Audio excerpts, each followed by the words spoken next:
திருமாலின் தச அவதாரங்கள். இரண்டாம் அவதாரம் கூர்ம அவதாரம். ஒரு நாள் துர்வாச முனிவர் வைகுண்டத்திலிருந்து திரும்பி தேவலோகத்திற்கு வந்து கொண்டு இருந்தார்.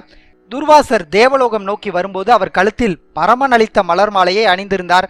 தேவேந்திரன் ஐராவதத்தின் மீது ஏறி எதிரே வருவதை துர்வாசர் பார்த்தார். முனிவர் தன் கழுத்தில் கிடந்த மாலையை இந்திரனுக்கு கொடுத்தார்.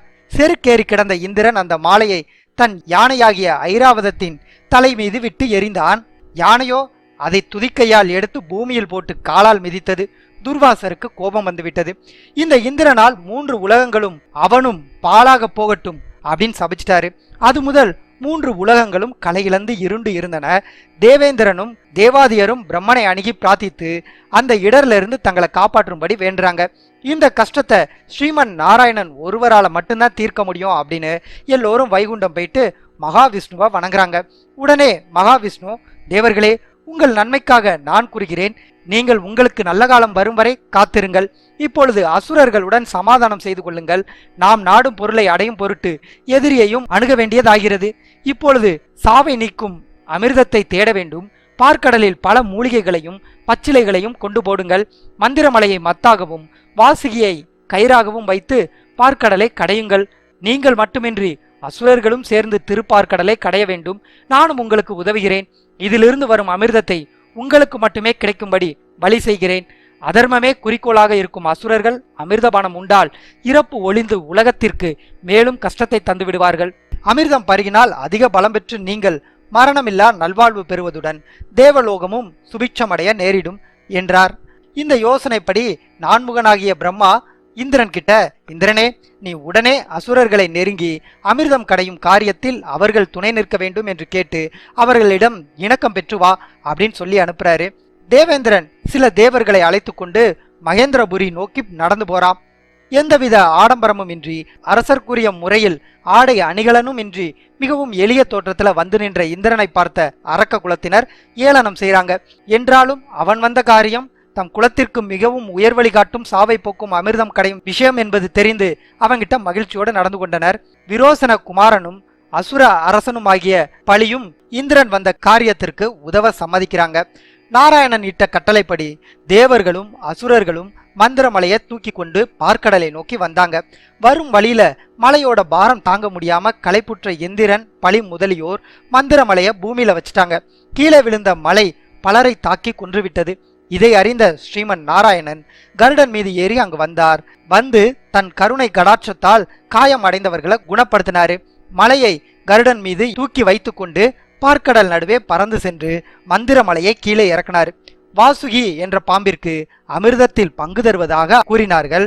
இதனால் தேவர் அசுரர்களின் வேண்டுகோளுக்கிணங்க பாம்பு மந்திரகிரியை கடையும் கயிறாக மந்திரமலையை சுற்றி வளைத்து கொண்டது. தேவர்களும் அசுரர்களும் அமிர்தம் கடைய தொடங்கும் போது நாராயணன் பாம்பின் தலைப்பகுதியை பிடித்து கொண்டார். தேவர்களும் அவருடன் சேர்ந்து தலைப்புறமாக நின்றார்கள். இதை கண்ட அசுர தலைவர்கள், வாளை பிடிப்பது என்பது நம் நிலைக்கு இழுக்கு, அதனால் நாங்கள் தான் தலைப்பக்கம் நிற்போம் அப்படின்னு சொல்றாங்க. உடனே ஸ்ரீஹரியும் தேவர்களும் பாம்பின் வால் பக்கமும் அசுரர்கள் தலைப்பக்கமும் நின்று பார்க்கடலை கடைய தொடங்குறாங்க. மலையோ அதனுடைய பெரும் பாரத்தால கடலுக்குள்ள மூழ்குது. உடனே ஸ்ரீமன் நாராயணன் ஆமையாக அவதாரம் எடுத்தார். மந்திரமலையை தன் முதுகால் தாங்கி கொண்டார். மறுபடியும் இரு சாரார்களும் தங்களது பணியை செய்ய தொடங்கினாங்க. இந்த நிலையில வாசுகி என்ற பாம்பின் முகம் மற்றும் கண்கள்ல இருந்து உஷ்ண ஜுவாலைகள் வெளிவரத் தொடங்குது. ஆழகாலம் என்ற விஷத்தை கக்கியது. அந்த விஷத்தின் தன்மை எல்லா பக்கமும் பரவ ஆரம்பித்தது. அசுரர்கள் பாம்பை விட்டுவிட்டு தலை தெறிக்க நாற்புறமும் ஓடினாங்க. தேவர்கள் மீது மட்டும் மழை பொழிந்து கடல் காற்று வீசியது. எனினும் அமிர்தத்திற்கு பதில் கொடிய விஷமே பரவியது. இதனால் தேவர்களும் அசுரர்களும் ரொம்பவே சிரமப்பட்டாங்க. தேவர்களுடன் தேவேந்திரன் கைலாயத்திற்கு சென்று சிவபெருமான பிரார்த்தித்தான். அம்பலத்தரசே, நாங்கள் பார்க்கடல் கடைந்த சமயம் வாசுகியின் தாங்க முடியாத ஆழகால விஷம் நாலாபுரமும் பொங்கி ததும்ப காண்கிறோமே ஒழிய அமிர்தம் வந்த பாடில்லை. ஆழகாலத்தின் விஷத்தை பொறுத்து கொண்டு எங்களால் அமிர்தம் கடைய முடியாது. எனவே தாங்கள் தான் எங்களை காத்தருள வேண்டும் அப்படின்னு வேண்டாங்க. சிவபெருமான் தம் பிராட்டி உமாதேவியை அழைத்தார். அம்பிகையே, பார்க்கடலை கடைய ஆழகால விஷம் தடையாக உள்ளது. தேவேந்திரனும் நம்மிடம் சரணடைந்து விட்டான். ஆகவே நான் இப்பொழுதே சென்று அதை உட்கொள்ளப் போகிறேன். அதனால் அனைவரும் நன்மை பெறட்டும் அப்படின்னு சொல்றாரு. அம்பிகையும் அதற்கு ஆமோதித்தாள். அக்கணமே பார்க்கடலை அடைந்து விஷத்தை பருகினார் சிவபெருமான். உடனே உமாதேவி ஆழகாலமே பெருமானுடைய கண்டத்தளவிலேயே நில் என்று கூறியபடி பெருமானுடைய கழுத்தை அழுத்தி பிடிக்க விஷம் அவர் கழுத்திலேயே நின்றது. பின்னர் தேவர்கள் அனைவரும் சிவபெருமானை நீலகண்டன் என போற்றி துதித்தனர். தேவர்களும் அசுரர்களும் மீண்டும் பார்க்கடலை கடைறாங்க. அதுல இருந்து காமதேனு, வெள்ளை குதிரை, சிவப்பு மணி, ஐராவதம், பாரிஜாத மரம் போன்ற எண்ணற்ற பொருள்கள் வெளிவந்து தேவலோகத்தை அடைந்தன.